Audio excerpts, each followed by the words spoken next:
Muy buenos días. Bueno, vamos a tratar dos asuntos muy breves. Uno es el mostrarles que ya está el decreto de ayer publicado en el Diario Oficial para eliminar las condonaciones de impuestos a grandes contribuyentes.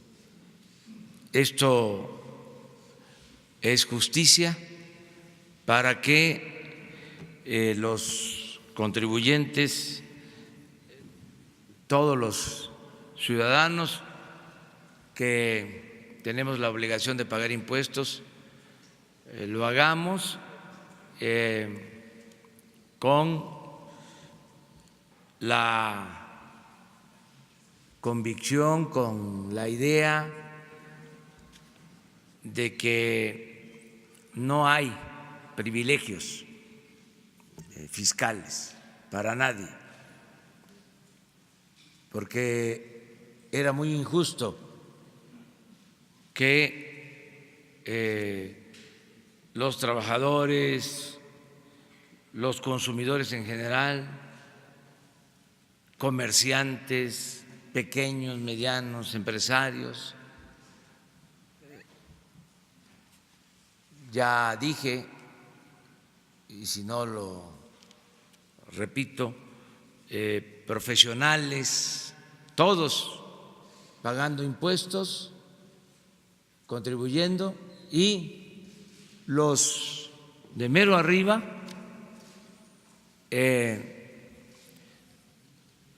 recibiendo condonaciones, no pagando impuestos. Incluso las grandes empresas que cotizan en la bolsa de valores sin pagar impuestos o recibiendo condonaciones. Entonces eso ya se termina. Hablábamos de que en 2 sexenios se condonaron 400,000 millones de pesos. Yo espero que todos cumplamos con nuestra responsabilidad, que se tenga también la certeza de que no se va a permitir la corrupción y que las contribuciones, los impuestos se van a manejar con honestidad para que no se deje de cumplir con esta responsabilidad ciudadana, con esta obligación. Por otro lado, decirles que ya está funcionando el instituto para devolverle al pueblo lo robado, todo lo que se decomise se le va a entregar a las comunidades, sobre todo a las comunidades pobres del país. Vamos a tener una primera subasta de vehículos de lujo el domingo en Los Pinos, y lo que se obtenga de esa subasta se va a entregar a 2 municipios de Oaxaca que son de los más pobres del país. Y luego se van a subastar residencias que se tienen, casas, departamentos. Esa es la segunda, para la atención a jóvenes que consumen droga para rehabilitarlos. Para eso se va a destinar. Lo de la venta de las residencias. Y la tercera subasta va a ser de joyas que se tienen también por decomisos que han habido y se van a entregar a poblaciones, en este caso a municipios de la montaña de Guerrero. Se está elaborando ya un programa con ese propósito y ahora el maestro Ricardo Rodríguez Vargas, que es el director general del Servicio de Administración y Enajenación de Bienes, el SAE de Hacienda, va a explicarles, ya él no va a ser solo el director general del Servicio de Administración y Enajenación de Bienes, va a ser el director del instituto para devolverle al pueblo lo robado. Entonces él nos va a explicar en qué va a consistir la subasta del domingo. Invitamos a todos a participar. Hay 2 vehículos y una ambulancia que se identificaron recientemente, que fueron una donación del rey de Jordania. En este caso, esos vehículos se van a entregar a la Guardia Nacional, lo mismo la ambulancia, pero se van a mostrar porque son bastante extravagantes los vehículos, los carros. La ambulancia pues está muy bien equipada y va a ayudar en la Guardia Nacional. Pues a ver si te toca exponer. Muchas gracias, señor presidente. Buenos días a todas y a todos. Ya como parte de la operación del Instituto para devolverle al pueblo lo robado, es que vamos a presentar las 3 próximas subastas que realizaremos. La primera este domingo en Los Pinos, la cual se llevará a cabo a partir de las 12 del día. A grueso modo les daré una síntesis de lo más relevante de esta subasta. Posteriormente les haré conocimiento de las próximas 2, como ya lo mencionó el señor presidente, y ya bajo sus instrucciones puntuales de que estos bienes incautados tengan un destino manifiesto, transparente y expedito y se traduzca en obras, en caminos, en hospitales, en escuelas que sean de alto impacto para el beneficio de las zonas más marginadas del país.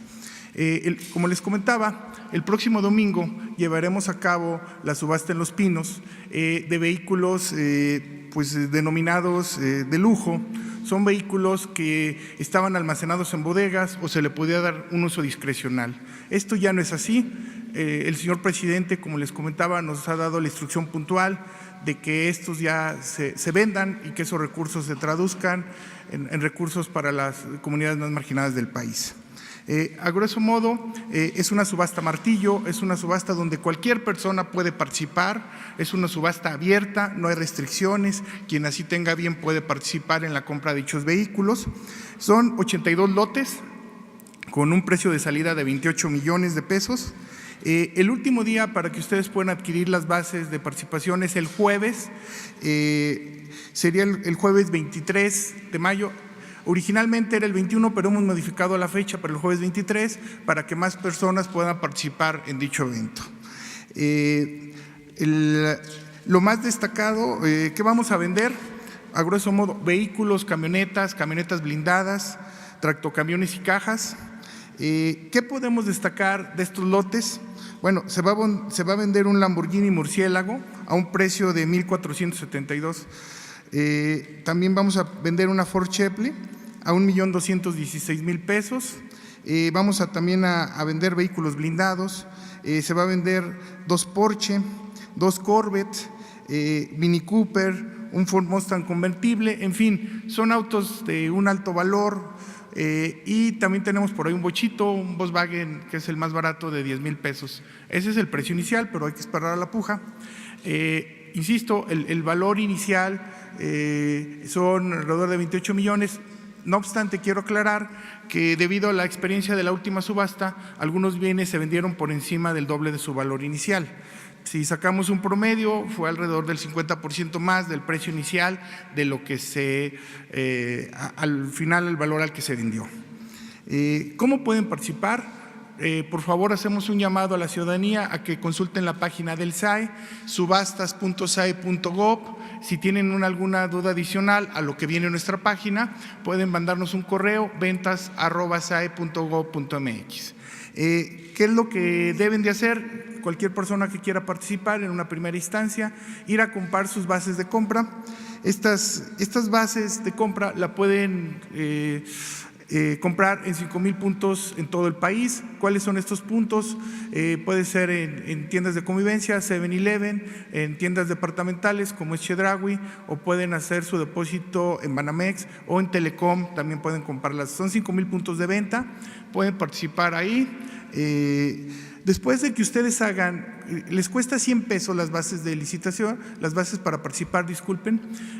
Como pueden ver, es un valor muy bajo, no hay restricciones, el costo son 100 pesos y cualquier persona puede participar.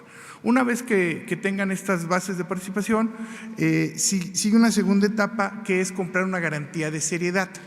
Esta garantía de seriedad van y ya sea nuestro centro de atención del SAE que está en Insurgentes o alguna de las delegaciones regionales en el interior del país. Una vez que ya tengan tanto sus bases para poder participar y la garantía de seriedad, se registran con nosotros y les damos una paleta de participación, el cual ya llevan el día de la subasta y ya pueden participar. Es un proceso ágil, es un proceso rápido. Insisto, no hay ninguna restricción, cualquier persona puede participar. Creo que son precios bastante adecuados para que cualquier ciudadano pueda participar con toda claridad y transparencia. Va a ser la subasta, esa es la instrucción del señor presidente. Lo que se recaude se destinará a 2 municipios de alta marginación en Oaxaca, que es Santo Reyes Yucuna y Santa María Sanizo. Esos recursos se destinarán, en este caso, a estos municipios. Insisto, ya es dentro de la estrategia global del Instituto para devolverle al pueblo lo robado, y bajo que ya estos bienes ya no pasen varios años ni muchos años almacenados en bodegas, ya no se le dé un uso discrecional, sino ahora sí se traduzca en obras de alto impacto para la ciudadanía. Posteriormente, la instrucción del señor presidente es llevar una segunda subasta después de la del domingo. Esta segunda subasta sería de casas. El SAE administra también lo que es bienes inmuebles, algunos de muy alto valor. Por ejemplo, el que ustedes ven aquí es un departamento que está en Bosques de las Lomas, que tiene un valor aproximado de 22 millones de pesos y que anteriormente lo tenía Rosy Orozco con la Fundación Camino a Casa. Son de las que tenía esta fundación. Tiene todavía otra propiedad que creo que es de más alto valor y que estamos en camino ya a su recuperación para también darle un destino para en este caso sería para el Consejo, con la estrategia para las adicciones. Este departamento, pues ustedes lo pueden ver, son 22 millones de pesos y está en Bosques de las Lomas. Una segunda propiedad, una segunda propiedad anda en 33 millones, está en Jardines del Pedregal. Esta residencia la tenía para una fundación de la CNC, el ex senador de la República, Gerardo Sánchez, que fue el dirigente de la CNC, y una fundación de la CNC la tenía en depositaría. Ya se la solicitamos, nos la han devuelto, y esta también pues es una casa que anda en alrededor un valor de 33 millones de pesos. Y finalmente tenemos una tercera propiedad que anda por ahí de los 70 millones de pesos, 80 millones de pesos, perdón. Esta también está en Jardines del Pedregal, también tiene un alto valor comercial. En total, la suma de las 3 propiedades son aproximadamente 133 millones de pesos. Y vamos a recuperar una cuarta que tiene el esposo de Rosy Orozco, y ya se la solicitamos para que, insisto, esto ya tenga un destino y puedan ser ya enajenadas. También se nos ha instruido que anteriormente en el sexenio la Presidencia de la República tenía unas casas en Acapulco, otras en Cozumel. Esas casas que tenía la Presidencia de la República, o que tiene actualmente, pero que ya van a ser igual, van a tener un destino, que es la sociedad, que es las comunidades marginadas. Son algunas casas que están en Acapulco y en Cozumel, que disfrutaba anteriormente la Presidencia de la República, pero que ahora ya el señor presidente ha renunciado en un marco de austeridad y de congruencia a esos lujos, y que ahora se van a destinar, insisto, a caminos, a puentes, a escuelas y a hospitales, entre otras obras. Entonces, este segundo paquete lo estaremos realizando en aproximadamente un mes, es decir, sería en el marco, insisto, del instituto para devolverle al pueblo lo robado. Sería otra subasta después de estos autos que vamos a hacer, estos autos de lujo que vamos a hacer el próximo domingo. Y una tercera subasta en este contexto sería de joyas. Ahí también el SAE tiene una gran cantidad de joyas, porque son joyas que se le han incautado a la delincuencia organizada, pero que otra vez están pues almacenadas, están en bóvedas y no tienen un destino explícito, manifiesto. Y ahora pues con esta visión del señor presidente, pues ahora vamos a tener a bien en esta tercera fase de la subasta, pues en darles un destino. Esto, la instrucción del señor presidente es que se destine a los municipios marginados en las montañas de Guerrero. Entonces, como ustedes pueden observar, iniciamos ya los trabajos del instituto para devolverle al pueblo lo robado. La instrucción ha sido muy puntual y ha sido que ya estos bienes ya no se almacenen. Anteriormente yo creo que se funcionaba como un Robin Hood al revés, más bien se le quitaba al pueblo y se le daba a los corruptos, y ahora ya no. Ahora la instrucción es darle puntualmente, devolverle a la sociedad, al pueblo, que es el legítimo dueño de estos recursos, devolvérselos, pero de forma expedita, clara, transparente y con un destino manifiesto. Esa ha sido la instrucción del señor secretario, una instrucción muy puntual, y la cual el instituto ya elaborando y cumpliendo sus instrucciones. Finalmente, comentarles que, bueno, para nosotros en el SAE y ahora en el instituto es un orgullo poder participar y darle este destino a los bienes y cumplir cabalmente con la estrategia que nos ha indicado el señor presidente. Muchas gracias. Gracias. Bueno, abrimos para preguntas y respuestas. No vamos a tardar mucho porque vamos a Izachi, que es un campo petrolero que tiene mucho potencial, hay mucho petróleo, y vamos a llevar a cabo allá, es en el municipio de Tierra Blanca, muy cerca de Cosamaloapan, en la cuenca del Papaloapan, donde está este campo, este yacimiento petrolero. Vamos a estar el día de hoy. Allá están todas y todos invitados. Pero bueno, empezamos. ¿Sí? Hola, muy buenas tardes, buenos días. Mi nombre es Julio Omar Gómez, soy periodista de Baja California Sur, del Peninsular Digital y Diarios Digitales de México. Señor presidente, aprovechando que está el instituto, la zona fronteriza de Baja California Sur se le va a devolver a ser zona fronteriza Baja California Sur. No es tanto el contexto me refiero al impuesto, a los aranceles, a muchas cosas, sino Su delegado federal ha dicho que es la distancia, dicho Castro-Cosío. En ese sentido, en un contexto, Baja California Sur es una isla. Depende mucho del macizo continental para los productos, no es un estado productivo en el sentido de que consumimos tanto de nuestro país vecino, tanto del país. Entonces, ese contexto de los aranceles, de los impuestos, de lo que cuesta transportar toda esa mercancía, vale muchísimo. Entonces, es mucho dinero lo que se paga, tanto por impuestos, tanto por transportar los productos, ya sea vía marítima, aérea o transporte. Entonces, en una objetividad muy directa, no es una pregunta para que se vaya siendo politizada ni nada, pero en campaña se dijo que se iba a hacer una zona fronteriza nuevamente, pero ya no se piensa hacer lo mismo, o sí se va a hacer. Aparte de que ya hay una controversia constitucional en la Suprema Corte de Justicia de la Nación, esa es una.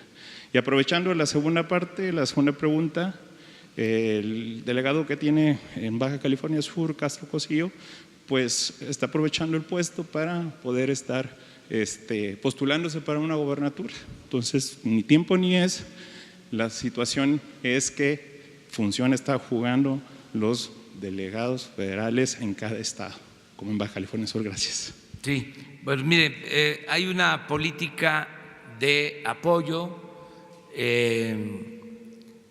a toda la franja fronteriza, que incluye Baja California y que incluye otros estados. La definición es contemplar los municipios que están en la zona fronteriza.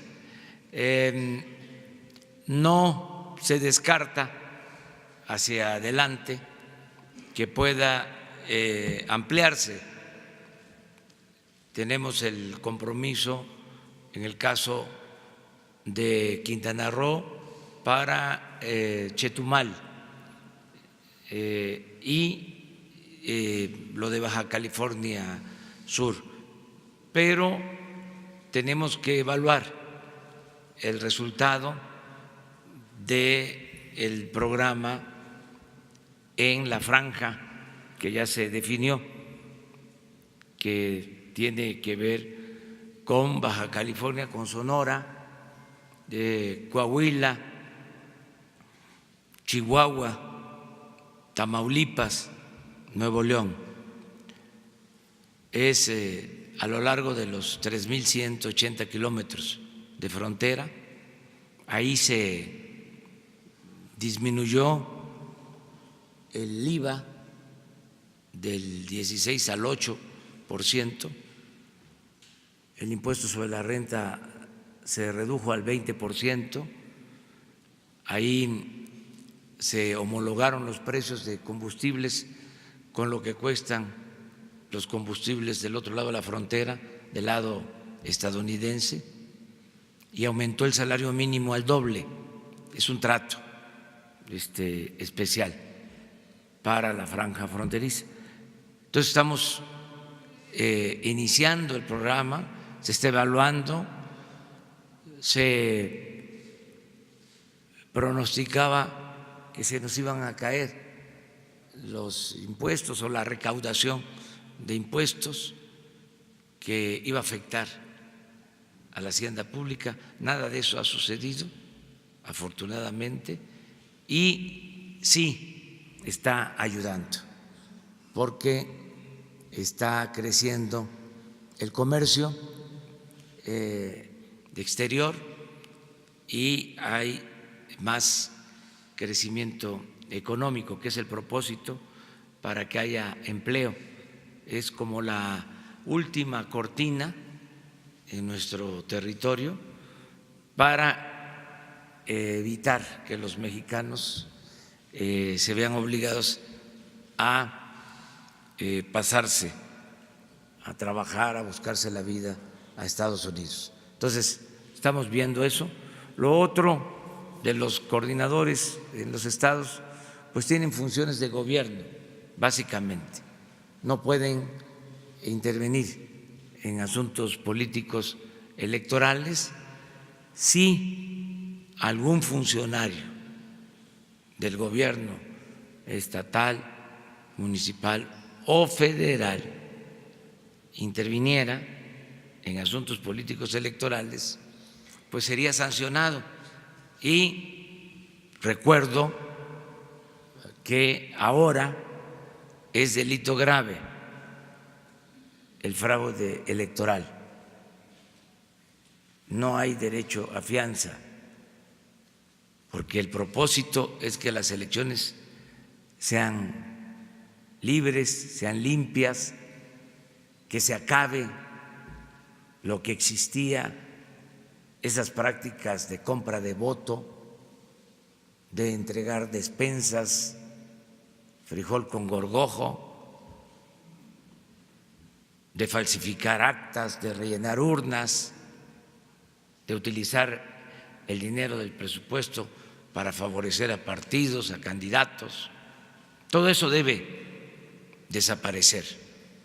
Es un compromiso, que haya una auténtica democracia, que se acabe la simulación que había, el sistema, el régimen antidemocrático, por cierto, costosísimo. Yo creo que es todavía, ojalá y se reduzcan los gastos, pero es el sistema de organización de elecciones más caro del mundo y con muy poca credibilidad. Es un aparato oneroso, costosísimo, que al final no se respetaba el voto, había fraude. Entonces todo eso tiene que terminarse para que haya democracia verdadera. Presidente, nada más Sí. Dalila Escobar, corresponsal de A Tiempo TV en Coahuila, precisamente sobre este tema que usted está hablando. Se ha hablado incluso de iniciativas que tienen que ver con la desaparición de institutos electorales locales. Justo hace unos días, A Tiempo TV, el medio que represento, sacó una investigación donde, bueno, pues se observa el despilfarro que hay en el Instituto Electoral Local, el de Coahuila, y, bueno, por supuesto, la entrega de contratos, tráfico de influencias, contratos ilegales. Y justo, bueno, incluso hay legisladores de Morena que han propuesto la desaparición de estos OPLES porque, bueno, pues no van acorde al tema de la austeridad republicana y sobre todo lo que menciona usted, despilfarran para que después pues no resulten en elecciones pues que sean legales. ¿Qué opina al respecto de esto, sobre todo lo que sucede en Coahuila? Que tiene que hacerse un ajuste, que era mucho el gasto, sigue significando mucho gasto en mantener todos estos aparatos. Es que como imperaba la corrupción y no había democracia, se gastaba mucho en guardar las apariencias para que se legalizara el fraude. Entonces se tenían que tener aparatos costosísimos. Con todo respeto, los consejeros del INE, los magistrados del Tribunal Electoral, 250, 300 mil pesos mensuales. Y esto replicado por todo el país, oficinas. Si hay una elección cada 3 años, ¿por qué mantener un aparato administrativo los 3 años? ¿Por qué no se establece un mecanismo para resolver contratar a ciudadanos cuando se requiera. Entonces, todo esto se tiene que revisar, los mismos gastos en los otros poderes. Ayer, por ejemplo, la Suprema Corte de Justicia rechaza la ley, o mejor dicho, quiere que se fundamente lo que establece el artículo 127 de la Constitución acerca de que nadie debe de ganar más que lo que obtiene el presidente, y quieren que se justifique el por qué el presidente va a ganar 108,000 pesos mensuales. Pues claro que lo vamos a justificar. ¿Les parece poco?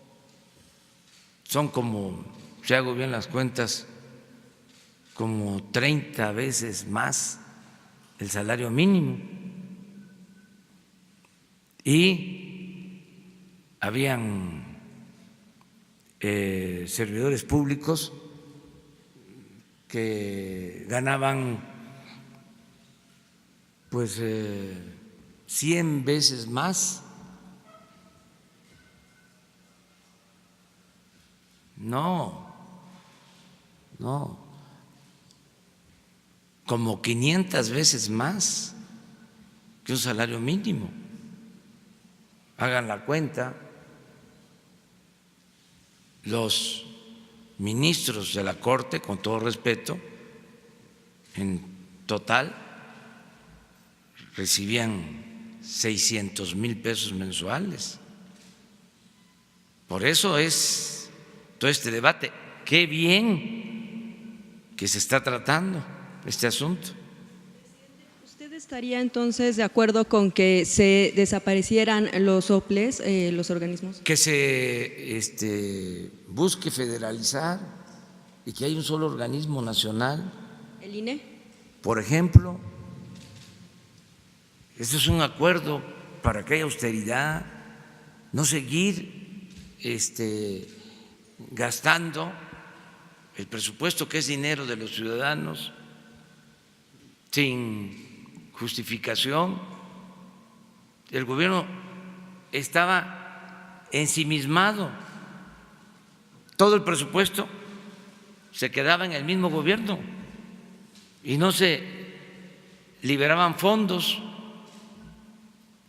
para el desarrollo. El presupuesto, 5.500.000.000.000, y solo para inversión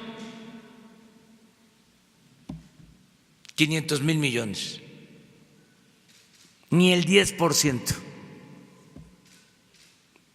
del presupuesto. Todo nómina, operación del gobierno. Yo lo estoy viendo ahora, y además lo digo porque siempre digo lo que pienso, y además así es como se va haciendo conciencia. Nosotros hemos estado hablando del combate a la corrupción y de la austeridad republicana, que son dos elementos que nos permiten liberar fondos para el desarrollo, para no aumentar impuestos, para no crear impuestos nuevos, para no endeudar al país. Y estamos seguros que si no hay corrupción y no hay lujos en el gobierno, hay presupuesto suficiente. Bueno, ya tenemos hasta el proyecto de ley de austeridad republicana. Di a conocer recientemente un memorándum para que los viajes al extranjero contaran con la autorización del presidente. ¿Saben que ese memorándum se dio a conocer hace 15 días. Ya en este gobierno nuevo, de mujeres, de hombres honestos, conscientes, ¿saben cuántas solicitudes me han enviado para viajar al extranjero? Alrededor de 100.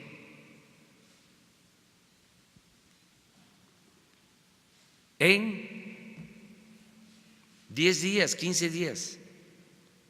¿Cuántas autoricé? Creo que 20. 80 a todo el mundo.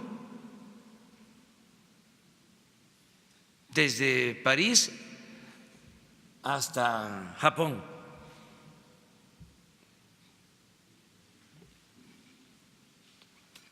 Yo entiendo, es importante viajar y tener comunicación, pero ¿y el internet? Pues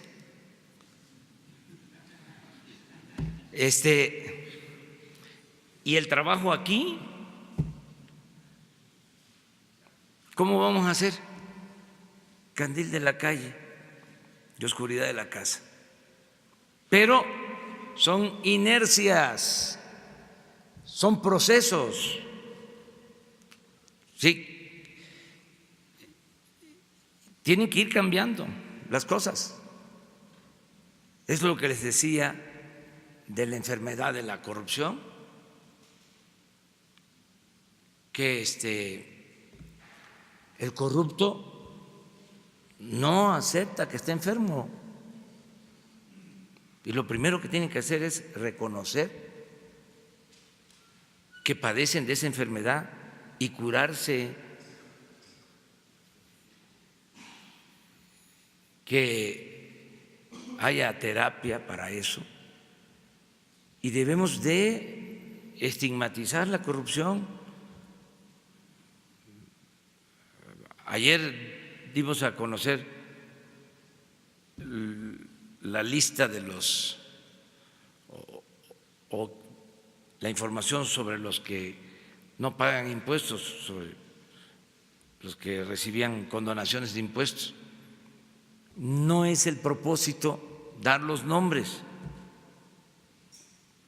pero imagínense si algún día se llegara a saber, porque hay amparos, ¿cómo quedan ellos, sus familias? Imagínense que pasen 50 años y un nietecito le diga al abuelo: oye, salió una investigación porque ya se dieron a conocer papeles de archivos en donde tú no pagabas impuestos o te los condonaban. ¡Qué vergüenza! ¿Saben cuál era el peor de los males? Que había corrupción y el corrupto no perdía ni siquiera su respetabilidad. Era aplaudido, reconocido, se le ponía de ejemplo, no en general, porque siempre abajo, aunque no les guste a mis adversarios, en el pueblo, bueno, hay valores y honestidad. Este asunto de la corrupción es un problema que se fue creando por la ambición al dinero, por lo material, y también el sistema de vida aspiracionista, que querer tener un Ferrari, una residencia de lujo, joyas, todo ese lujo barato, pues, como estilo de vida. Entonces, yo sí estoy de acuerdo en lo que tú planteas, de que se reduzcan los gastos, porque es dinero del presupuesto, que es dinero del pueblo, ahorrar en todo lo que se pueda. Y ya nada más brevemente, con el tema de Coahuila, lo que mencionaban también en la zona fronteriza, hay legisladores federales representando a Coahuila que decían que le iban a plantear el hecho de que incluyera 3 municipios: Morelos, Allende y Villa Unión en la zona fronteriza. ¿Ya se lo plantearon y sí lo va a evaluar? Me lo plantearon, sí, porque ahí está muy cerca de estos pueblos de Morelos, de Allende. ¿Cuál es el otro municipio? Y Villa Unión, sí, está muy cerca de la frontera, sí, sobre todo en el caso del precio de las gasolinas. Ahora que estuve por allá, que fui a Acuña, que fui a Piedras Negras, me hicieron este planteamiento. Se está revisando también para ver. Buenos días, presidente. Adelante. Buenos días, presidente. Daniel Blancas, de La Crónica.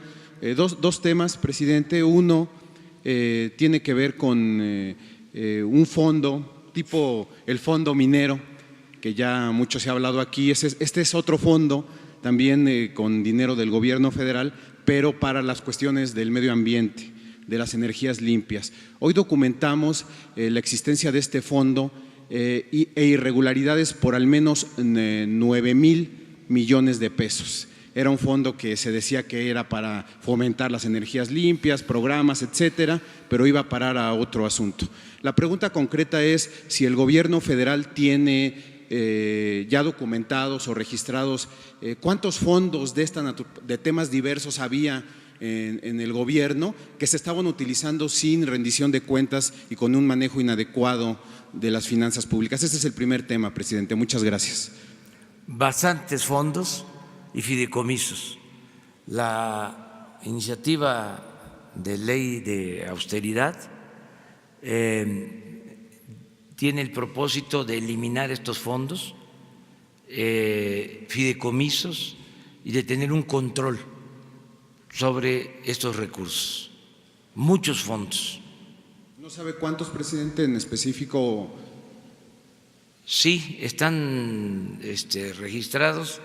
Les vamos a entregar hoy la información. Sí lo tenemos contabilizado porque se ha hecho ya una investigación con ese propósito. Por eso en la ley de austeridad se establece el control de estos fondos.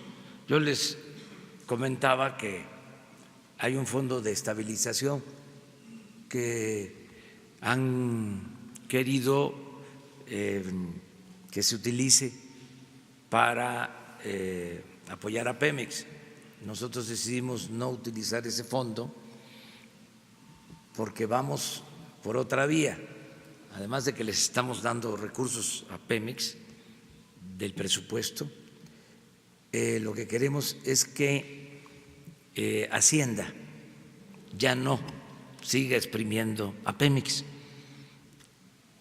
porque históricamente Hacienda le quitaba a Pemex todos sus ingresos. Bueno, Pemex llegó a financiar el 40% del presupuesto nacional, no le dejaban nada, pues por eso se endeudó. Ahora van a bajar impuestos a Pemex, va a tener más autonomía, que es la vía que estamos tomando. Hoy vamos a hablar de eso, de cómo le vamos a quitar los impuestos y derechos a Pemex para que se fortalezca. Bueno, pues existía ese fondo y luego me entero de otro fondo de remanentes de presupuestos anteriores no ejercidos. ¿De cuánto creen 70,000 millones de pesos. El Fondo de Salud,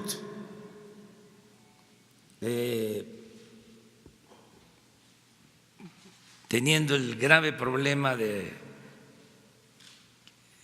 que no hay medicinas, no hay médicos, que está muy mal el sistema de salud. Bueno, pues hay un fondo de 80,000 millones de pesos. Entonces, esto que estás planteando es otro fondo. Entonces, todo esto lo estamos ordenando. Por eso puedo decir, puedo garantizar que no vamos a tener problema de finanzas públicas, que hay presupuesto, que el problema de México no es que falte presupuesto, el problema de México era que se robaban el presupuesto. Ese era el problema, no que faltara presupuesto. Entonces, sí nos pueden entregar, Les vamos a entregar la lista de los fondos y cuánto dinero se gastaba en esto, ¿no? Sí, de todo. Sí, porque no se comprobaba, era un dinero que se soltaba. Porque se hacían estos fondos o los fideicomisos para que no hubiese supervisión o fiscalización. Es un sistema paralelo, ¿sí?, de las finanzas públicas. Para robar. De las finanzas públicas, sí, para tener manga ancha. Todo eso se está terminando. Ahora, ¿cuál va a ser el destino? Porque en el presupuesto de egresos de la Federación, este gobierno ya destinó para ese fondo, como ejemplo, 500 millones de pesos. ¿Eso desaparece, se congela? ¿Cuál es el destino del dinero que se presupuestó para estos fondos? Si no se justifica, no se va a ejercer. Yo les voy a comentar todo esto porque tenemos que informar, es nuestra responsabilidad. Tenemos que hacer un esfuerzo para que no haya gastos innecesarios. Estamos reprogramando el presupuesto de este año. Estamos haciendo transferencias de recursos, tenemos definidas las prioridades, 71 programas prioritarios son los que tienen que ser atendidos de manera especial, que no les debe de faltar el presupuesto. Desde luego aquí está la salud, la educación, lo básico, lo que tiene que ver con el bienestar. El otro tema, presidente, es un tema al que le he dado mucho seguimiento en los últimos días, que fue derivado de, ya se lo he planteado, de las cuestiones, las inquietudes de estudiantes de las escuelas de Morena, pues que estaban inquietos, digamos, por su futuro. Ya usted me comentaba la vez pasada que hay pues ciertas diferencias internas entre la SEP y CREFAL. La pregunta concreta en este sentido, comentándole que ya hay algunos jóvenes que tomaron la iniciativa de presentar amparos contra esta figura, pero más allá de los dimes y diretes, presidente, decirle, ¿quién va a manejar los 1,000 millones de pesos que están destinados para las universidades del bienestar? Porque le hago esta pregunta porque CREFAL es un organismo internacional que no está sujeto a la rendición de cuentas ni a la transparencia. ¿Estos 1,000 millones de pesos los va a manejar CREFAL, presidente? Se va a crear un organismo para atender las 100 universidades que se están creando en el país, 100 universidades públicas. Y en efecto son 1,000 millones de pesos. Y este organismo va a manejar esos fondos, no los va a manejar CREFAL. Es un organismo que ya se está constituyendo con ese propósito. CREFAL va a seguir y quien está a cargo de este programa, quien es la responsable del funcionamiento de las universidades, es la maestra Raquel Sosa. Y la maestra Raquel Sosa es una profesional, es doctora en historia, egresada de la Facultad de Ciencias Políticas, maestra jubilada de la Facultad de Ciencias Políticas, honesta, pero sin duda de inobjetable honestidad, recta, con convicciones. Es pues el organismo para el manejo del sistema de universidades públicas Benito Juárez. ¿Y lo manejaría la SEP? ¿Estaría al interior de la SEP? O... Va a estar sectarizado con la SEP. La cabeza del sector, como se dice administrativamente, es la SEP, pero es un organismo independiente. Bueno, usted habla de Raquel Sosa, presidente. Nosotros tuvimos la oportunidad ya de charlar brevemente con Raquel Sosa y decía que estas historias de jóvenes que llevaban 3 años estudiando y que de repente les desaparecen carreras, semestres, materias, dice que es un drama, así lo dijo textualmente, esto es un drama del que no me interesa hablar. ¿Usted comparte esta situación de que estas historias son un drama también, presidente? Yo respeto mucho a Raquel, lo confieso. Todos tenemos problemas de carácter, todos. Entonces, a lo mejor no fue el mejor momento, ¿no? Y ella tuvo que expresar así las cosas, pero es una mujer excepcional. Yo quisiera que hubiesen en el servicio público 100 Raqueles Sosa y me sentiría yo muy a gusto, muy satisfecho. ¿Saben ustedes que uno de los problemas de las malas herencias del modelo neoliberal es que no se formaron cuadros para la administración pública, para la política? Hay políticos como arroz o que se sienten políticos, pero en realidad es pura gente oportunista, arribista,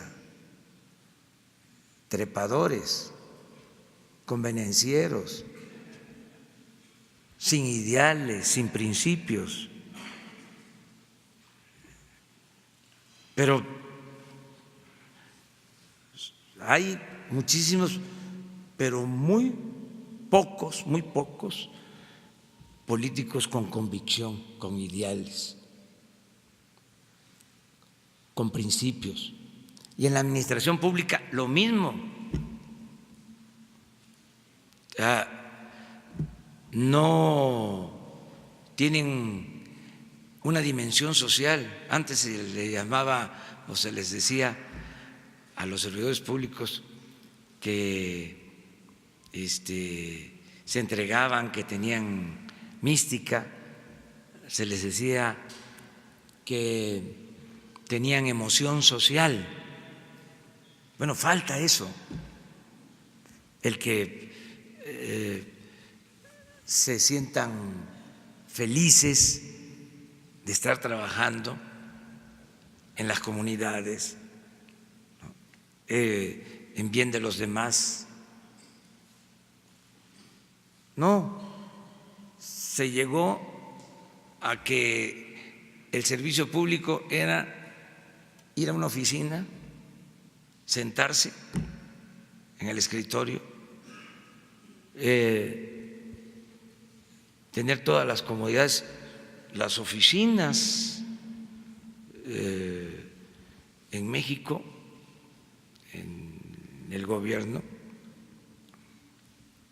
pues no son por metros cuadrados, sino a veces hasta por hectáreas, enormes. No les hablaba yo de que se encontró en una oficina que un jefe de departamento, un director, tenía como 5 teléfonos, tenía teléfonos en el baño, o sea, en todos lados, y asesores y ayudantes. Entonces, ese era el sentido de la administración pública, no el estar atendiendo a la gente. No se escuchaba a la gente, no se le tenía respeto a la gente. Entonces, todo esto tiene que ir cambiando, pero el caso de Raquel tiene toda nuestra confianza. Que la invitara para que nos explicara Sí, detalle el proyecto, sí. porque de repente siento que lo dejan muy solo, Sí, presidente, sí. que sus colaboradores están muy cerrados, muy… Pero ella va a venir aquí y les va a informar sobre cómo va lo de las 100 universidades públicas. Yo hago ese compromiso. Y van a ver, porque es un programa muy interesante, porque es crear universidades públicas en los pueblos más apartados, más olvidados, donde no hay posibilidad de estudiar. Entonces, sí es un buen programa. Ella va a venir aquí a exponer. Vamos acá. Buenos días, presidente. Joel Cruz, de XEU Radio del puerto de Veracruz. Presidente, yo le voy a hacer unas preguntas en materia energética, aprovechando que hoy visita la entidad veracruzana. Una pugna que han tenido algunos sectores o la mayoría de los sectores de la sociedad veracruzana han sido respecto a las tarifas eléctricas. Ahora cuestionan si el gobierno de la República que usted encabeza bajará las tarifas eléctricas como ocurrió en el estado de Tabasco, tomando en cuenta que la mayor parte de la entidad veracruzana tiene temperaturas muy altas a lo largo de todo el año. Está instalada ahí la Laguna Verde, una central nucleoeléctrica que genera una importante cantidad de energía que se consume en todo el país. Y también nos ha dicho el senador por Morena de Veracruz, Ricardo Agüet, que ya hizo esta petición a la Comisión Federal de Electricidad, pero no le han respondido. ¿Qué responde usted como presidente de la República en el caso específico de Veracruz? En general, decirle a todos los mexicanos que no van a aumentar los precios de las gasolinas, del gas, de la luz, en términos reales, que ese fue mi compromiso que hice durante la campaña, y que cuando terminemos de rescatar la industria eléctrica y el petróleo, vamos a bajar los precios en general de los energéticos. ¿Por qué ahora no podemos bajarlos? Porque saquearon a Pemex y a la Comisión Federal de Electricidad los gobiernos anteriores, o mejor dicho, los traficantes de influencia con el apoyo de los gobiernos anteriores. Entonces, por eso mi compromiso es que no aumente los precios. ¿No bajarán como ocurrió en Tabasco? Eso fue una situación muy especial que mis adversarios lo están utilizando. De aquí van 2 o 3 veces que se preguntan sobre ese tema. Fue un asunto muy especial. Ahí, además, el gobierno del Estado se hizo cargo de esa deuda lo podrían hacer algunos gobiernos estatales, pero en general vamos a mantener tarifas bajas para todos los consumidores. No va a ser como era antes, de que había gasolinazos. ¿Se acuerdan de cómo era? Que dijeron que no iban a aumentar la luz y la aumentaron al doble y al triple. Lo que pasa es que ahora como que muy pronto se nos olvidan esas cosas, hay como amnesia. Entonces ya eso ya no va a haber, no va a haber gasolinazos. Y otra cosa también importante para todos los consumidores, que al pagar la luz, esos recursos son para fortalecer a la Comisión Federal de Electricidad y que ya no se siga deteriorando, que todos ayudemos a que esta empresa pública, que es del pueblo de México, se fortalezca.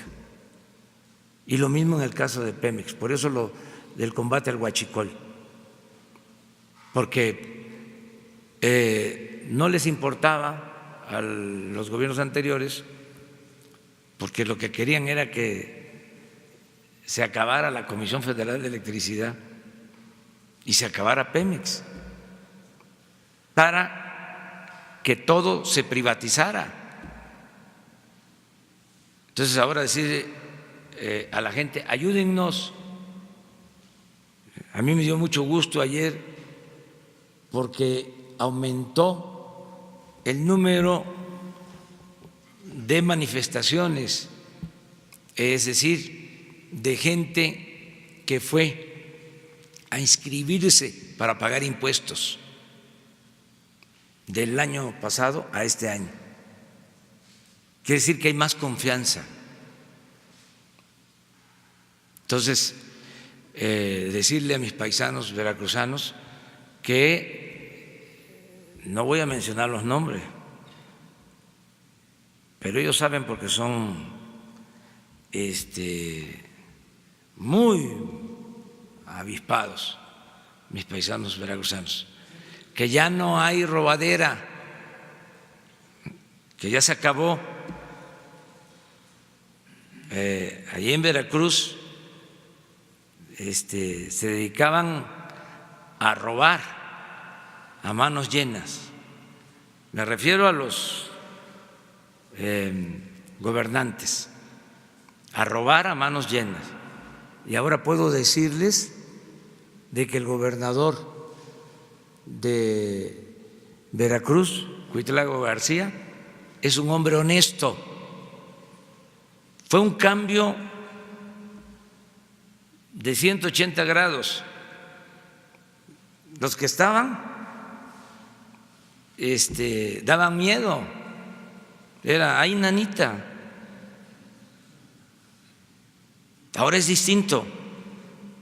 Entonces, que mis paisanos tengan confianza de que las cosas van a mejorar. Hoy voy allá, voy a Veracruz y voy a regresar el viernes y el sábado. ¿A dónde? Te voy a dar la primicia. A ver.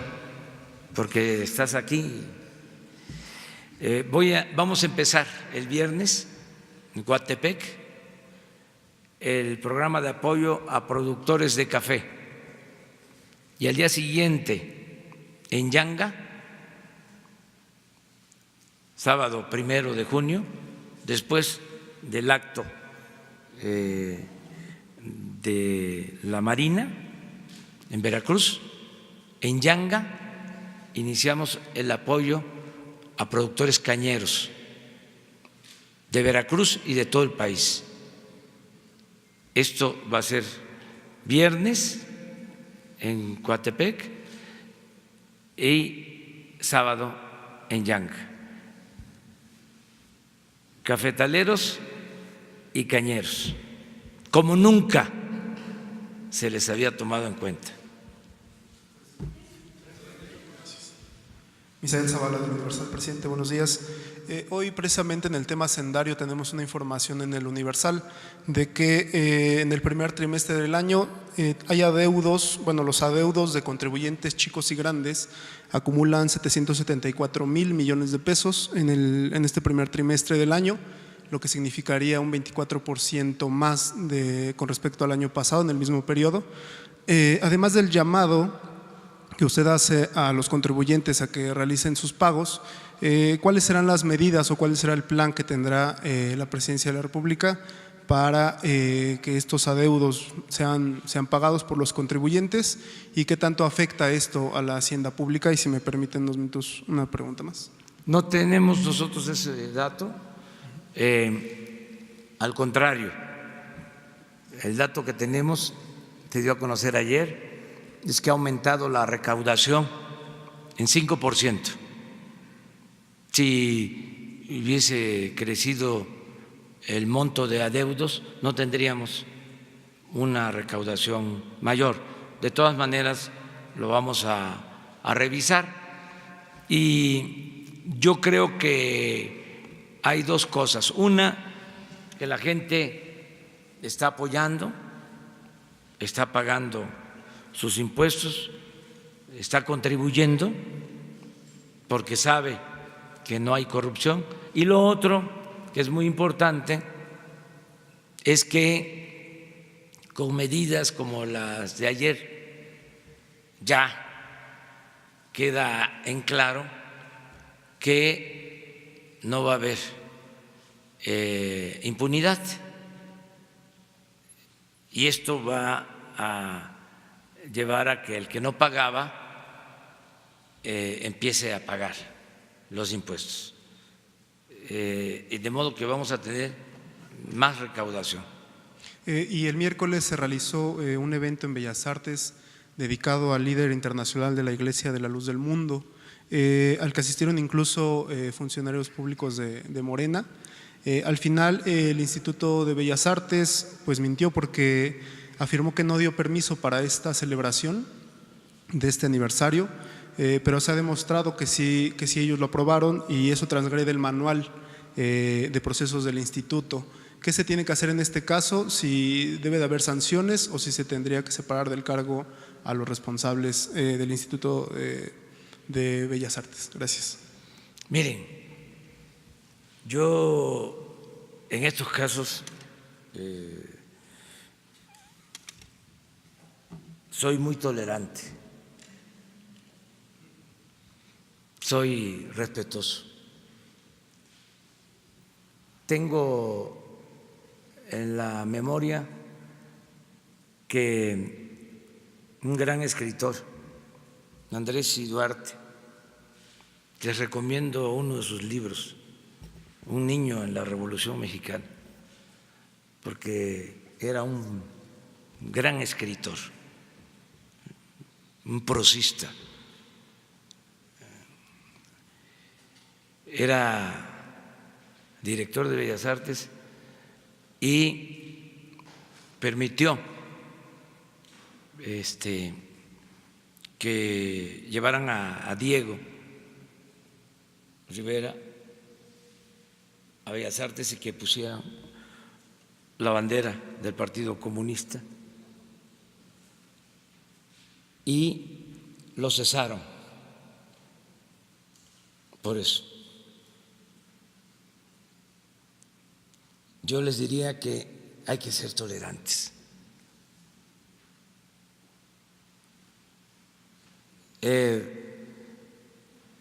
Laicos, pero tolerantes. No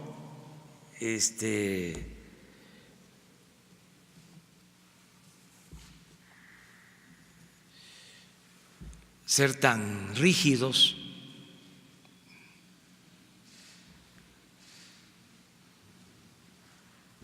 Pienso que se debe de evitar que se den estas cosas si se producen y si están prohibidas, pero no crear un ambiente de intolerancia. Por ejemplo, ¿cómo por este hecho suspender a la directora o al director, renunciar? Por eso, que ofrezcan disculpa, que reconozcan si hubo error, pero también tenemos que respetarnos todos. Ese es mi punto de vista. Entonces, si se mintió, que se ofrezca una disculpa, pero me molesta mucho a mí la intolerancia. O sea, tenemos que aceptarnos más todos, o sea, y apostar más a la libertad.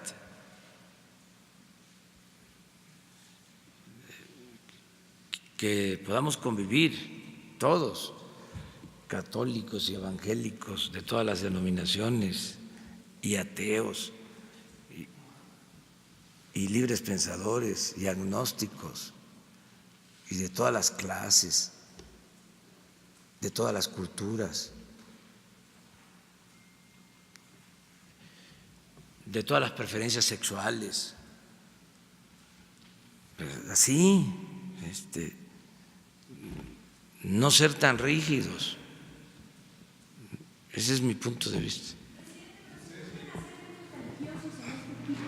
No, pues están prohibidos, pero si se dio un asunto especial ahí, por las razones que hayan sido, como se presentaron las circunstancias, pues informar, ofrecer una disculpa, pero no hacer de eso. No, ya fíjense, se ha hecho tanto ruido con eso que yo creo que se va a tener que cuidar todas esas cosas en el futuro. Yo estoy en contra de eso. O sea, les comento de otro asunto. Una vez, también con cultura, había un director de cultura, eso más reciente, tuvo que ver con Bellas Artes, y en una imprenta sacaron una ofensa a la esposa del presidente y corrieron al director de cultura. Ya cambió esto. O sea, vamos pidiendo a la secretaria de Cultura que explique, que venga aquí. ¿Mande?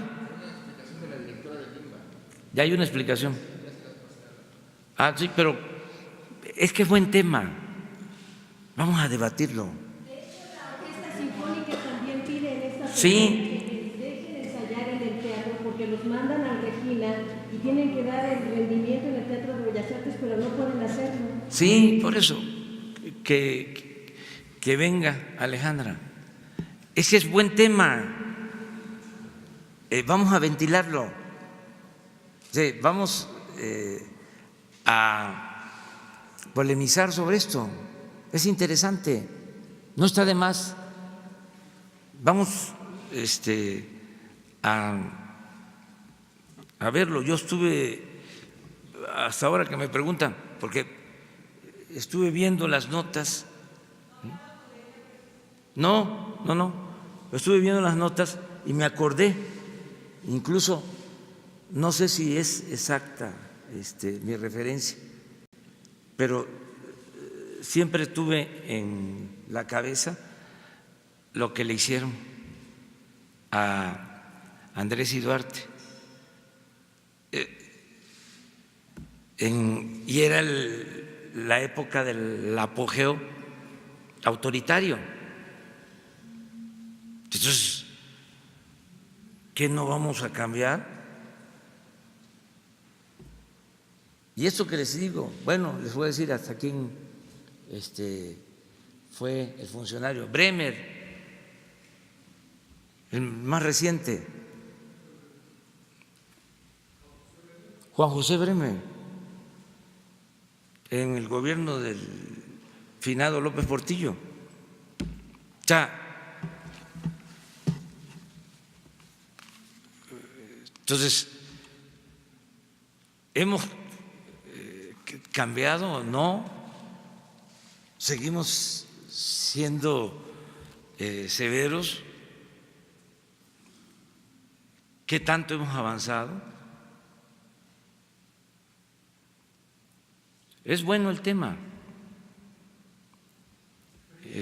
Y es mantener el Estado laico, pero pues también mantener criterio, ¿no? ¿En qué parte va? Ahorita que está hablando de valores, principios, ¿cómo está construida? Vamos a informar también, porque se va avanzando, pero quisiéramos que se avanzara más. ¿Sí? Mucho. El cambio más importante es el cambio de mentalidad. ¿Sí? Y eso se ha venido logrando. ¿Sí? Lo que pasó en julio del año pasado fue por eso. O sea, cambio de mentalidad. Y hay una actitud renovada, una actitud nueva de la gente. La verdad, tenemos un pueblo excepcional, extraordinario. No creo yo que haya muchos países con el nivel de conciencia ciudadana que hay en México en estos tiempos. Es algo único, excepcional. Por eso podemos hacer muchas cosas. Bueno, por eso pudimos hacer lo del huachicol, de que la gente nos apoyó. Por eso podemos tener tiempo para resolver el grave problema de inseguridad y de la violencia, porque la gente, ¿sí?, nos está confiando y dice van a poder, no son tan severos. Uno lee a los columnistas y están ya pidiendo la renuncia del presidente. Pero la gente, sí, está en otra sintonía. O sea, están muy enojados, ¿no? Un sector que además merecen todo nuestro respeto. Uno ve en un periódico, todos parejo, pero la gente opina distinto. Entonces, antes se pensaba de que los que formaban opinión pública eran los columnistas. No. Ahora yo creo que ni en sus casas coinciden. Estoy seguro que hay columnistas que sus hijos no coinciden con ellos, sus esposas, sus hermanos, sus papás. De veras, eso sucede, porque ya cambió esta situación. Muy bien, una más.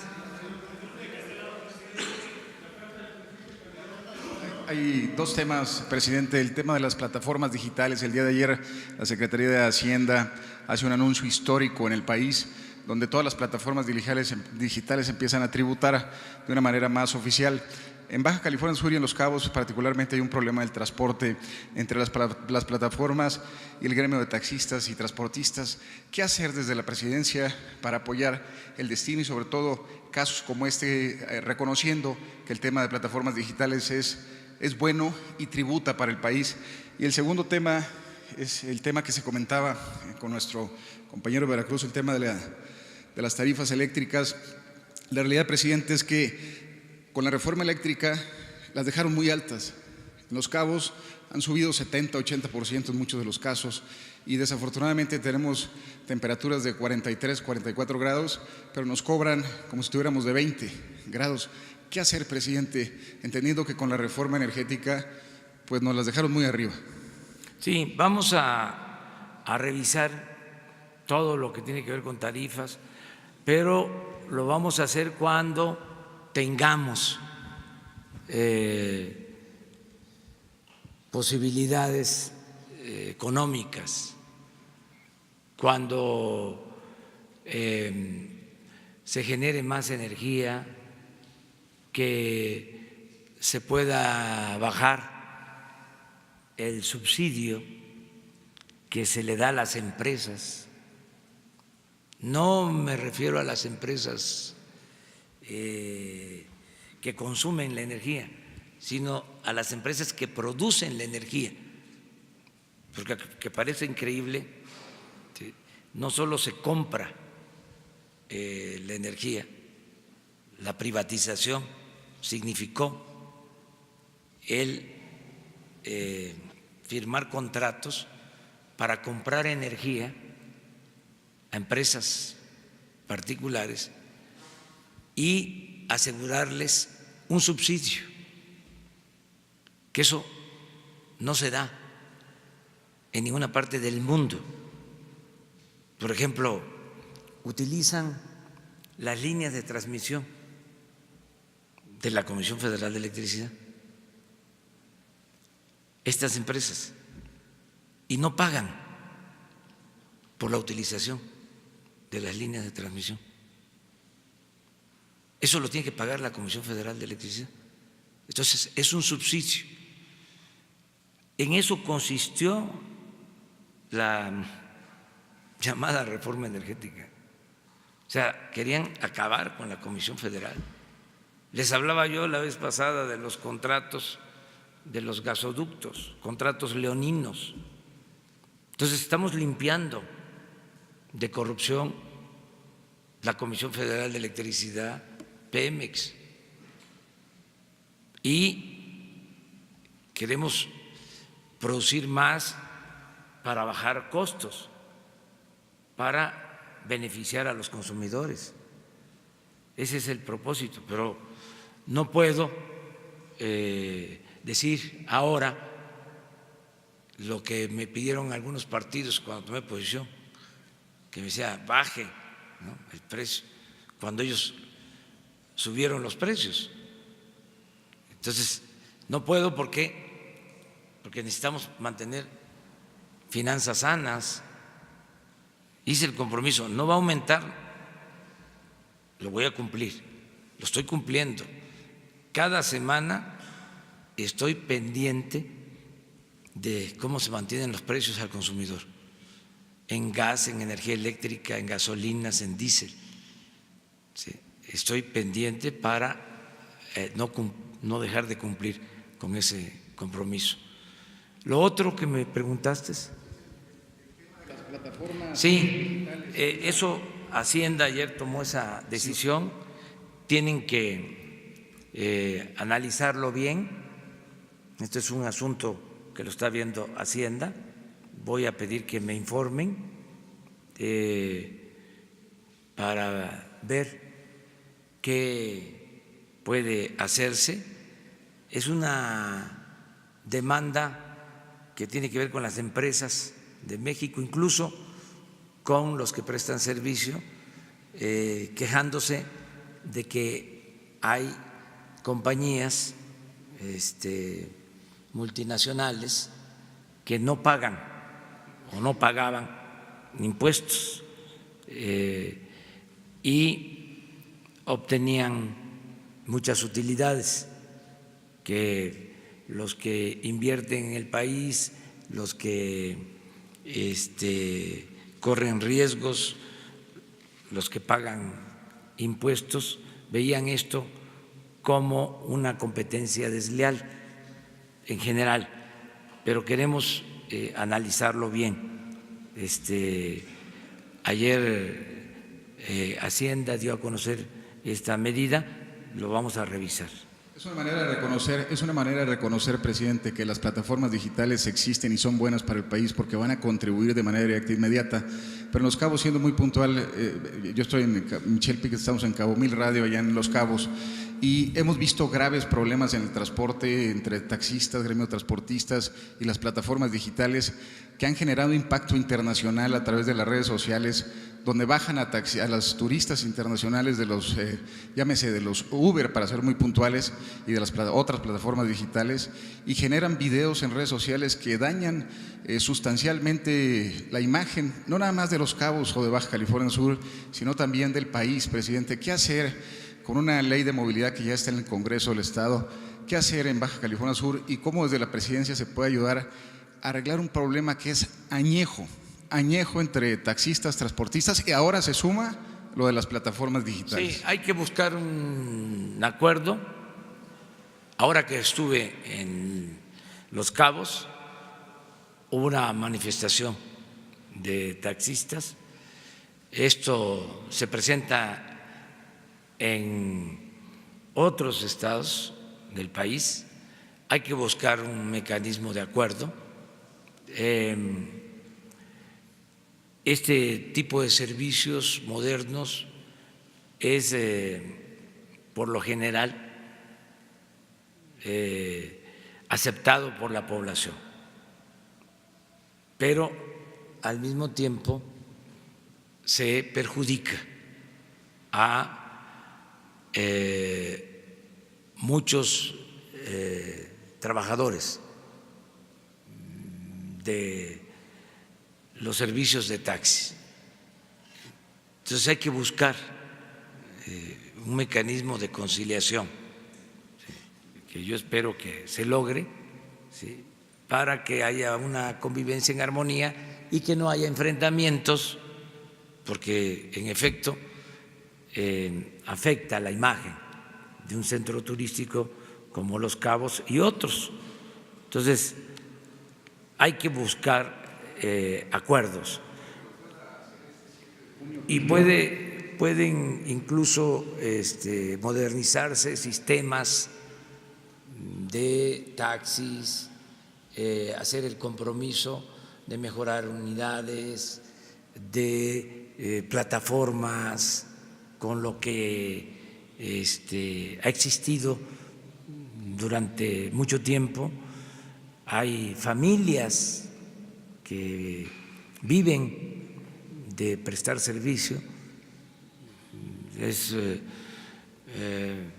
una herencia de padres a hijos. Entonces hay que cuidar eso también, hay que buscar la conciliación. Eso es lo que puedo comentar. Terminamos contigo. Gracias, señor presidente. Dos preguntas. Primero, si nos puede informar acerca de la reunión que tuvo ayer con la Coordinadora Nacional de Trabajadores de la Educación. ¿En qué términos se dio? ¿De qué hablaron? ¿Si llegaron a algún acuerdo Ahorita mismo hay un plantón allá afuera en Palacio, de aquí de Palacio Nacional, y de hecho ya se oye la manifestación que está afuera. Al parecer no están de acuerdo con la propuesta educativa que usted planteó. ¿Cómo se llevó a cabo esta reunión y a qué acuerdos llegaron, presidente? Fue muy buena reunión, porque se puso por delante el compromiso de dialogar y de llegar a acuerdos. Fue muy buena reunión la que tuvimos con la coordinadora. Me presentaron un documento, hice el compromiso de que lo voy a responder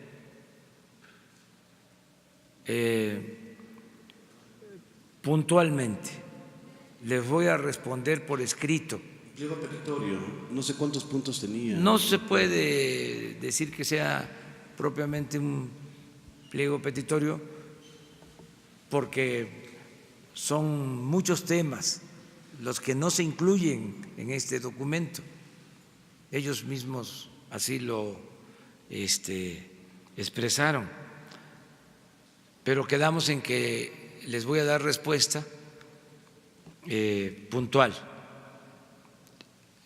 Y nos vamos a volver a reunir el lunes próximo a las 5 de la tarde.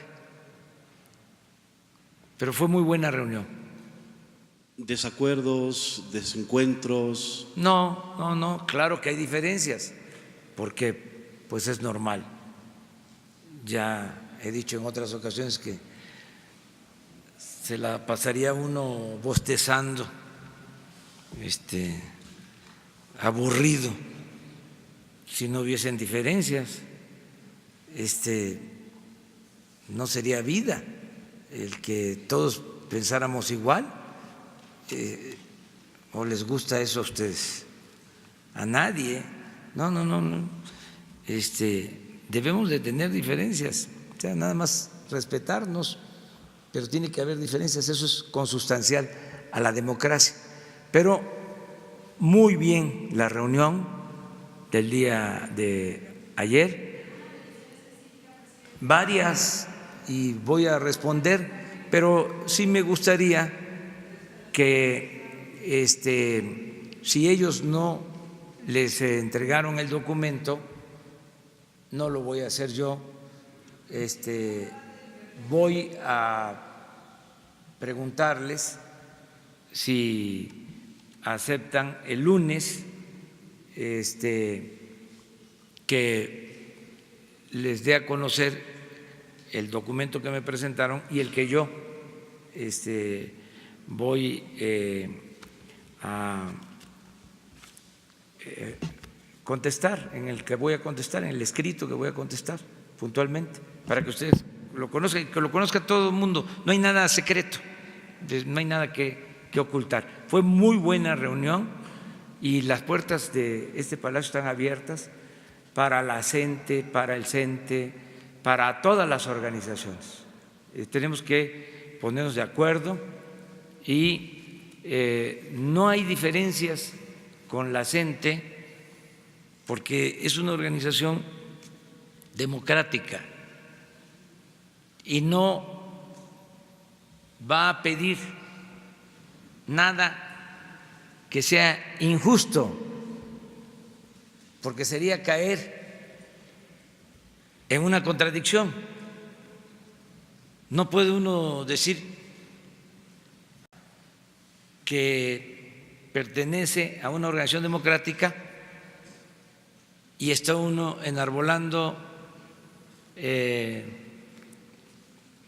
banderas injustas o solicitando algo que es irracional o que no beneficia, en este caso la educación. Nada que no se pueda resolver. Así, todo se va a resolver. No tenemos diferencias de fondo, porque es que nosotros, si hubiesen ganado otros, pues entonces sí habría diferencias, Pero ¿qué fue lo que planteamos nosotros y qué es lo que queremos llevar a cabo? Queremos fortalecer la educación pública, gratuita, de calidad, en todos los niveles escolares. No queremos que la educación se convierta en un privilegio, que ese era el plan que vienen impulsando o que venían impulsando desde hace 30 años, que estudiara el que tuviese para pagar colegiaturas. El plan era poner la educación al mercado, como si fuese una mercancía, para que pudiese estudiar el que tuviese para comprar la educación. Eso ya no, eso se acabó. El gobierno va a garantizar la educación pública, gratuita, de calidad, en todos los niveles escolares. Entonces, ¿qué otra cosa? El que no haya venta de plazas, eso se daba antes, en los gobiernos anteriores. ¿O cuándo fue que empezó eso? Pues era en el periodo neoliberal que se vendían las plazas. ¿Y quién lo permitía? Pues el gobierno. No solo lo permitía el gobierno, sino que hasta los dirigentes formaban parte del gobierno. Eso ya no hay venta de plazas. Lo otro, abandonaron las normales públicas. Ya nosotros vamos a fortalecer las normales públicas. Es una política distinta. ¿Qué otra cosa? Se tenía abandonado al maestro que daba clases en las comunidades más apartadas, y el que daba clases en las ciudades tenía el mismo trato que el que tenía que caminar 3, 5 horas para ir a la escuela, y que tenía que atender 40 niños de todos los grados, un maestro que le daba a niños de primero, de segundo, de tercero, cuarto, quinto y sexto, uno solo, ganando lo mismo.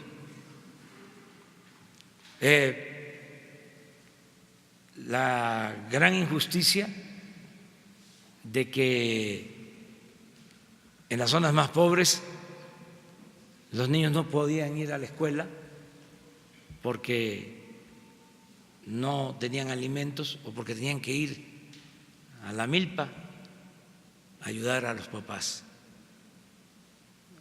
Todo eso ni siquiera lo contempló nunca la mal llamada reforma educativa. Ahora es distinto. Estamos buscando la manera de darle mantenimiento a las aulas. Están las escuelas abandonadas. ¿Qué querían estos insensatos, tecnócratas, corruptos?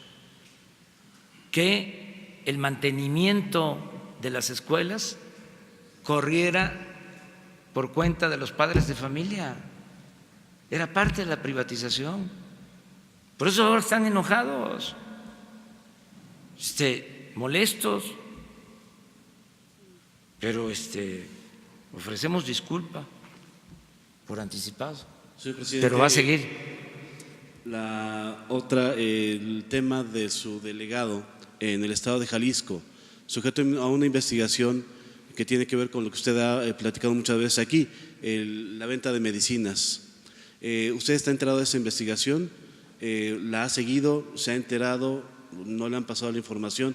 Sí. Quisiera que me dijera algo acerca de eso. Y la carta de Felipe Calderón que dijo que nos iba a entregar. Sí, pues ahora, hoy se las entregamos. No sé, ya la tienes. Hoy se les entrega la carta Y esto otro, pues es parte de una confrontación política que existe. ¿Saben cómo se le llama esto, no? Coloquialmente, grilla, o más elegantemente, politiquería. Pero de todas maneras nosotros no vamos a permitir la corrupción de nadie, trátese de quien se trate. Porque nada más hablamos de corrupción y no hay resultados. El resultado es de que ya nos están robando el dinero. ¿Qué más resultado? ¿Saben a qué nos tenían acostumbrado?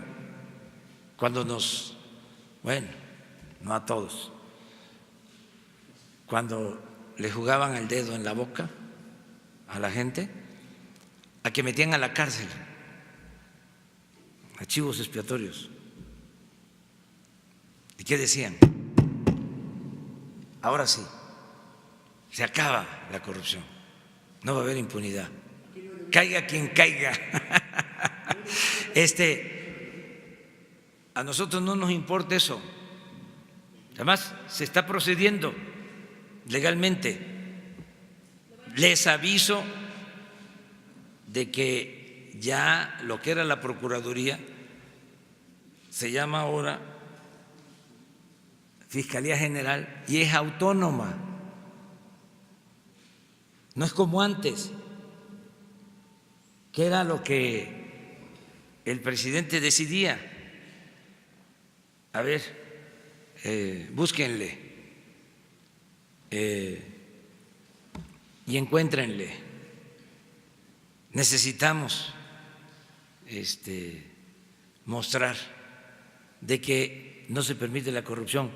Y 8 columnas en los periódicos y en los noticieros de radio, de televisión. Y el que era aplaudido caía de la gracia y se convertía pues en un chivo expiatorio. Entonces, eso ya no. Nosotros, todo lo que nos llega de denuncia va a la Fiscalía General. ¿Por qué les digo que se está acabando con la corrupción? Porque lo estoy viendo en la recaudación. Si estás recaudando más, si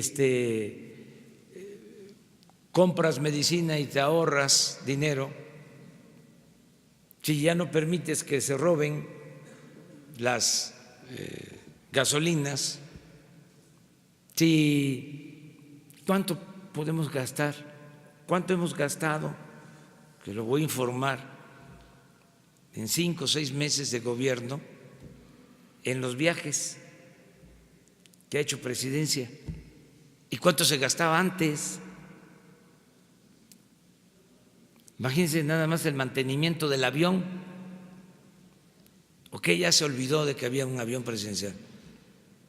Y que iban al extranjero y no solo llevaban un avión, sino 2. Y llevaban hasta el Perico. Pues ya eso ya no existe. Por eso puedo decir, no hay corrupción tolerada. Y el que piense que es lo mismo, denuncia. Santiago Nieto está, que es una de las áreas que le corresponden al Ejecutivo, porque es Hacienda, para denuncias de corrupción. Y la instrucción que tiene es que todo lo que le llegue a investigación financiera, de lavado de dinero, de compra de bienes, de riqueza obtenida sin justificación, de inmediato, sea quien sea, a la Fiscalía General. Eso es. Todo, sí, es una obligación de la función pública. Y además, este mes, aprovecho también para recordarlo, tenemos que presentar todos los servidores públicos de nuevo la manifestación de bienes. Se tiene de plazo hasta finales de mayo. ¿No tienen ahí el video? A ver, con eso terminamos. Pero les planteo algo, ¿sí? Que mañana, si les parece, pero vamos viendo esto. Mayo, mes de la Declaración Patrimonial y de Intereses. Servidor y servidora pública del Gobierno Federal. La Secretaría de la Función Pública te recuerda que, si ingresaste al servicio público antes del 1 de enero de este año, durante mayo debes presentar tu declaración patrimonial y de intereses en su modalidad de modificación. Así que los invitamos a todas y a todos a que cumplan con esa responsabilidad y con la transparencia. Emitir tu declaración, esto fomenta la transparencia y el combate a la corrupción. Más que documento es el compromiso de hacerlo extensivo a todos nosotros, a todos los mexicanos. Que es muy importante para seguir reafirmando nuestro propósito de abatir la corrupción, de atacar la corrupción y tener un gobierno absolutamente transparente. Invito a todos los funcionarios públicos, a todos los niveles, que hagan su declaración. Vamos a seguir con el cambio. Y contribuir con ello para mí es un orgullo, y estar con ellos para mí es una satisfacción. Por lo tanto, estoy aquí cumpliendo con esta obligación en la que todos deberíamos estarnos sumando. Porque los funcionarios de la Cuarta Transformación no tenemos absolutamente nada que ocultar a la ciudadanía. Con esta convicción de ejercer nuestro servicio a la nación con toda transparencia, con toda honestidad. Juntos construiremos un gobierno de México honesto, transparente y que rinda cuentas a la ciudadanía. Y me da mucho gusto que esto se haya logrado así de una forma tan rápida, tan eficiente. Para que el 100% de todas las personas que desarrollamos el servicio público podamos cumplir con este objetivo tan importante. Y con ello vamos a lograr total transparencia y el combate a la corrupción en esta cuarta transformación. Seguimos en el mes de mayo y seguimos invitándote a que presentes a la brevedad tu declaración patrimonial y de intereses. Logremos entre todos construir el México de la rendición de cuentas y la transparencia que nos merecemos. La Secretaría de la Función Pública está para orientarte a cumplir con esta obligación. Gobierno de México. Yo les pregunto a ustedes, ¿no? Una. ¿Habían visto ustedes algo así en los anteriores gobiernos? A ver. Bueno, ahí nos vemos. Dios, adiós. Nos iba a proponer algo.